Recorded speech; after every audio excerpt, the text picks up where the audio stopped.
wameona mwanga mkuu, nao waliokaa katika nchi ya kivuli cha mauti mwanga umewaangazia.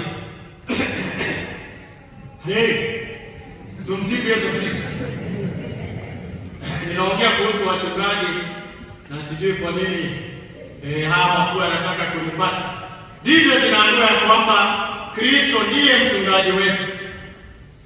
Twaweza kupita katika bonde la uvuli wa mauti, twaweza kupitia katika mambo magumu, lakini huyu mtoto mchanga aliyezaliwa anatusaidia tuweze kuwa imara na tuweze kuyaweka maisha yetu chini ya maongozi yake. Tunaona pia katika hori la ng'ombe ama hori lile la mifugo, tunaona ya kwamba kuna wanyama watatu. Kuna kondoo ambayo inatukumbusha ya kwamba Kristo ni mwana kondoo atakayetoa sadaka ya maisha yake. Mkumbuke ama tukumbuke aliyosema Yohana Mbatizaji wakati ambapo alimjulisha Kristo kwa wanafunzi wake wale wawili, Andrea na mwenzake, tazameni mwana kondoo wa Mungu. Na pia baada yataweza kuinua hosia takatifu na kusema tazameni mwana kondoo wa Mungu aondoe dhambi za ulimwengu. Kondoo aliye pale si tu marembesho, lakini anatukumbusha kwamba Kristo aliweza kutoa maisha yake.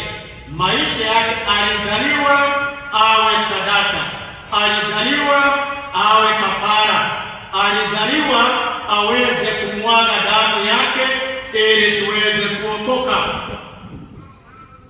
Mnyama wa pili, na nilikuwa nimedokeza, kuna ng'ombe. Ng'ombe waliweza kutumika nyakati za Yesu. Ndivyo na nilikuwa nasema kuhusu wafuasi, anayeanza kulima asiangalie nyuma. They used to use oxen. Huyu ng'ombe anasimamia kazi na bidii ya wanadamu, ya kwamba Kristo alikuja na akafanya kazi na akaifanya vyema. Ndivyo tunakumbushwa ya kwamba kazi haimdumishi mwanadamu, bali inamsaidia kuweza kujielewa, inamsaidia zaidi kuweza kuboresha maisha ya mwanadamu.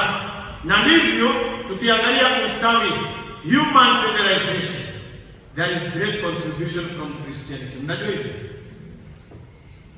Ustawi wa wanadamu, human progress, Christianity has played a great role. Iwe ni katika nyanja ya uchumi, nyanja ya masomo, hata pia hata wafalme zamani, hata Baba Mtakatifu alikuwa anabariki wafalme. Imechangia katika ustawi. Wale nasema Ukristo umechangia. Mnajua pilgrimage zinasaidia sana uchumi. Msifu Yesu Kristo. Mtu kama Warusi, Fatima na wengine, watu wengi wanaenda kule, wanasaidia uchumi wa nchi hizo. Hata subuhi itakuwa ukiendelea kwenda, si tu kunywa maji, lakini pia hata kununua rozari na peremende. Tumsifu Yesu Kristo. Itasaidia pia kuweza kufanya nini? Kukuza uchumi. Ndivyo ng'ombe anasimamia ustawi, maendeleo na kazi ambayo Kristo mwenyewe aliweza kufanya kuokoa, na sisi ni washirika wa hizo kazi katika nyanja tofauti tofauti za kuweza kufanya injili iweze kufikia pembe zote za dunia. Huna anasimamia utumishi. Huna unakumbuka ya kwamba aliweza kubeba familia takatifu kutoka nchi takatifu kwenda Misri. Bikira Maria baada ya kujifungua akatembea kutoka Israeli kwenda mpaka Egypt. Alibebwa na punda. Na Yosefu akatembea. Boy child. Hoga boy child kwa kale. Wacha. Haikuanza leo. Alitembea. Lakini alitembea kwa upendo mkubwa sana, ndivyo hakuchoka.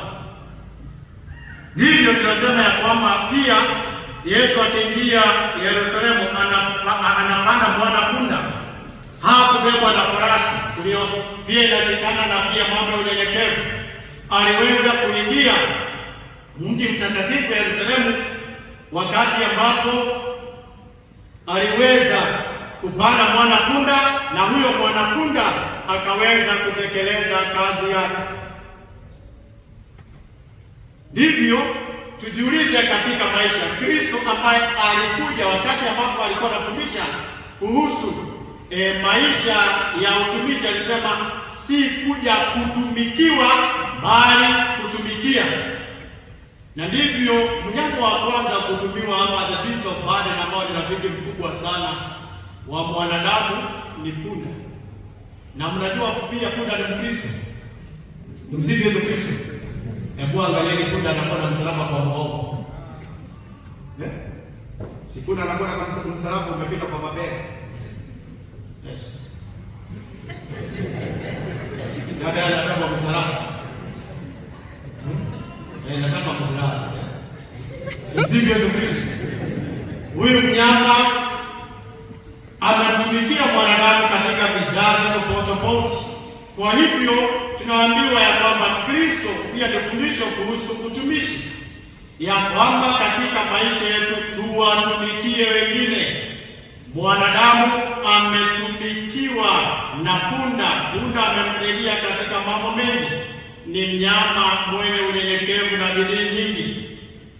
Jambo lingine ambalo tunafundishwa ni uwepo wa hawa wachungaji na saba ya chini sana katika jamii, watu ambao hawako wanasifika, lakini walifanya kazi kubwa sana, lakini wanatufundisha yale yote ambayo tumekuwa katika kipindi hiki cha Majilio. Inasema nini? Kulikuwa na wachungaji katika nchi ile wakikesha. Tumeambiwa kauli mbiu ambayo imetuongoza kipindi chote cha Majilio, kesheni, kesheni, kesheni. Maisha ya Ukristo ni kukesha, hakuna kusinzia. Ya kwamba maisha yetu ni kuweza kuwa tayari kila wakati kuweza kueleza sababu ya kuamini kwetu, sababu ya kuweza kuwa Kristo, tuweze kuwa tayari kuweza kusambaza hii imani, tayari kuweza kutumikia, kama vile ambavyo tumesikia leo asubuhi ya kwamba Bikira Maria alisema, mimi ni mjakazi wa Bwana, na iwe kwangu kama ulivyonena. Wachungaji hawangelala kwa sababu kondoo wangevamiwa, na sisi tusilale, tusije tukavamiwa, tusije tukapoteza imani yetu, tusije tukaharibiwa.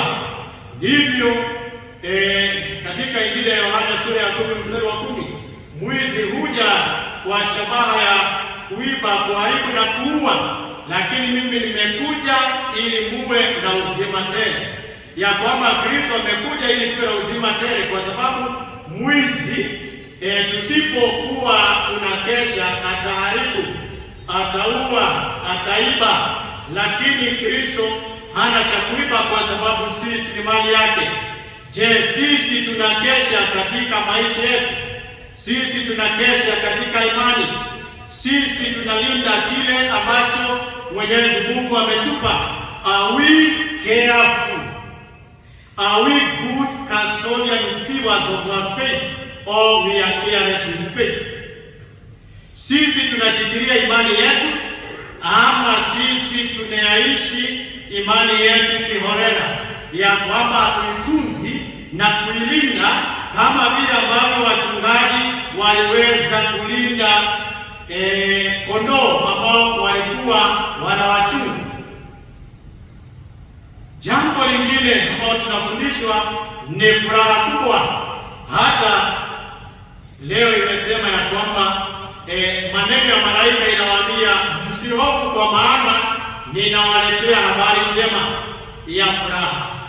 Hii inamaanisha nini? Ni hii Injili. Neno Injili, evangelion kwa Kigiriki, inamaanisha good news, habari njema. Kwa hivyo hapa Bethlehem pia tunajua kwamba Christ is good news. Tunaishi katika dunia iende Roho Mtakatifu. Wakati mwingine huwa tuna discuss tukitazama televisheni na ndugu yangu hapa,